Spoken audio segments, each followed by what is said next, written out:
Hello everyone, welcome to Chemical YouTube channel. In this video, we are going to discuss about law of chemical equilibrium. So law of chemical equilibrium is a result of law of mass action. Law of mass action हमने पिछली video में पढ़ा था, क्या होता है, कैसे denote करते हैं, कैसे उसको लिखते हैं. इस वीडियो में हम देखेंगे कि लॉ ऑफ केमिकल इक्विलिब्रियम कैसे अप्लाई करते हैं. Law of chemical equilibrium is a result obtained by applying the law of mass action. Let us suppose a reversible reaction. This is a reversible reaction where A and B are the reactants and C and D are the products. So here active mass of A is this and active mass से मतलब है molar concentration. Molar concentration of B is this, molar concentration of C is this, and molar concentration of D is this. Okay, so we apply law of mass action. अब हम इस reaction में law of mass action को apply करेंगे. Law of mass action कैसे apply करते हैं? पहले रिएक्टेंट का law of mass action apply करते हैं. So rate at which A and B react is directly proportional to molar concentration of A product molar concentration of B.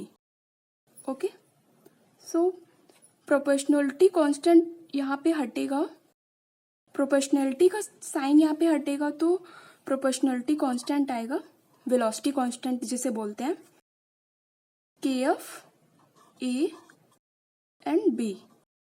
यहाँ पे reactant क्या है? ए और बी. तो यहाँ पे इस लॉ ऑफ मास एक्शन को हम रेट ऑफ फॉरवर्ड रिएक्शन भी बोल सकते हैं. So rate of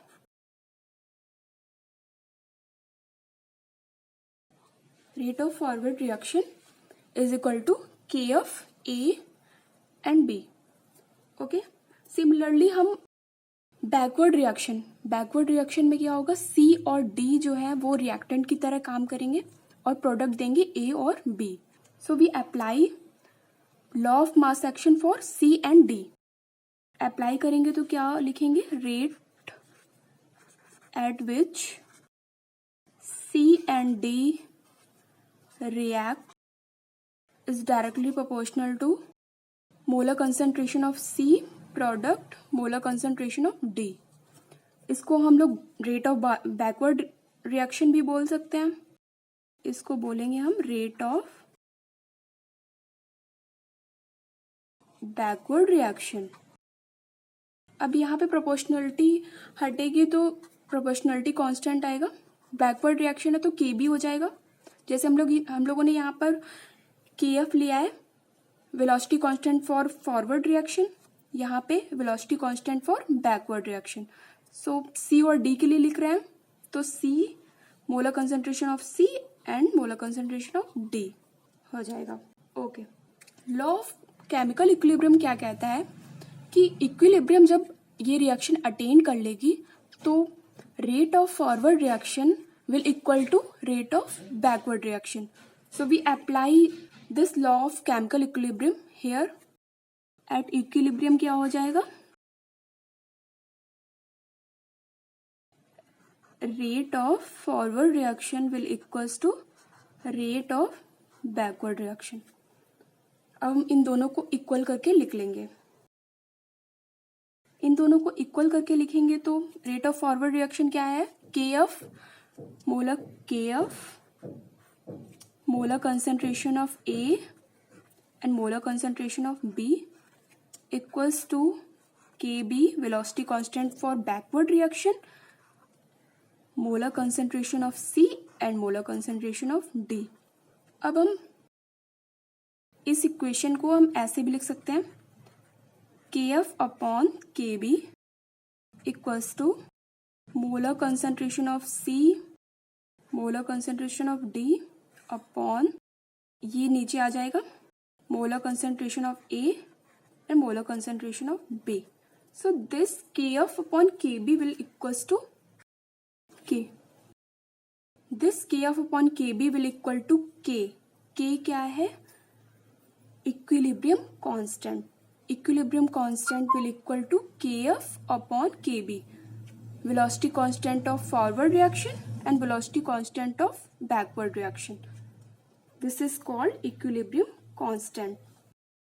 So this is final expression for equilibrium constant. इस तरह से हम equilibrium constant लिखेंगे किसी भी रिएक्शन के लिए. Okay, all right. अभी तक हमने बात करी equilibrium constant in terms of concentration.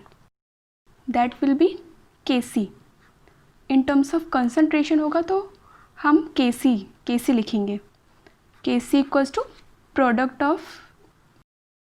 Product का कंसंट्रेशन अपॉन रिएक्टेंट का concentration. Okay, so what will happen when we use reactant as well as product in gaseous state? हमारे रिएक्टेंट भी gaseous state में हो और प्रोडक्ट भी gaseous state में हो, तब उस कंडीशन में क्या होगा? उस कंडीशन में हमारा we use Kp in terms of pressure. इस कंडीशन में हम कैसे लिखेंगे इक्विलिब्रियम कांस्टेंट की expression? We use partial pressure of product Pc Pd upon Pa Pb. These are the partial pressure of product C and D. These are the partial pressure of reactant A and B. This is called equilibrium constant in terms of pressure. This is called equilibrium constant in terms of concentration. So this is all about equilibrium constant. Thank you so much for watching.